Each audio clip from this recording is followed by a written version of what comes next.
Assalomu alaykum. Biz kuzatib boruvchi obunachilarimiz, navbatdagi yana bir mebelimiz to'rtga jaroni tugatdik. Ushbu mebelni Jalaqudukka Pacheni zavodining orqasiga mahallaga ustunovka qildik.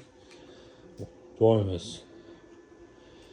292 holatda turgan, balandligi 2,5 metr holatda bo'ldi. Akril materialda konfillari mebel ichida 2,7 million so'mdan общий holatimizni 6 million so'mga mana shu mebelimiz tayyor bo'ldi. Hisobda xaladenlik bor. Xaladenlik bor, gaz plitasi butunlik hisobiga mana shunaqa narxda bo'ldi. Xo'sh, bizda asosan endi mebelimiz tushuntiradigan bo'lsak, ko'proq akrilda qilyapmiz. O'zbekiston yoki Xitoyda akrilda bo'lyapti hozirgi kunda. Ultradego rossiyskiy stolesninsada ishlatyapmiz. Eshiklarimiz chekalari 100% PVX kronka, mana ichlari ham PVX kronkada bo'ladi. Ichlari ham rossiyskiy ultradego firmani stolesninsasi. Xo'sh, bunimizda Homat degan oshmoshi ichida yozuvlari bor. Hozir bu yerda ko'rinmayapti kamerada.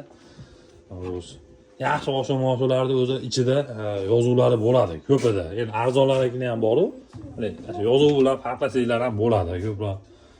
Biz endi Homat yoki LCD ishlatyapmiz. Buni vakuum holatda, xudo xolasa xizmati yaxshi. Chekalari mana film ustlarini poni qo'yib berganmiz. Temirlari bor, alyuminlari.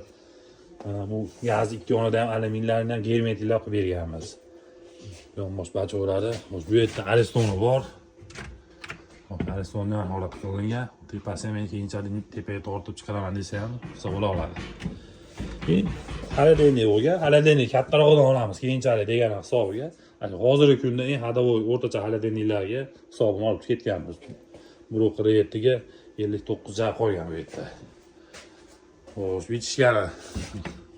Bu bizim mana qilganda bu montajlar bo'luvdiga, mana holatda qildik yana. Xo'sh. Bular qurgan. Kimga shunday xizmatlar kerak bo'lsa, ekranlarda ko'ringan raqamlarga aloqaga chiqarasizlar, chiroyli yasab ustunovka qilib beramiz.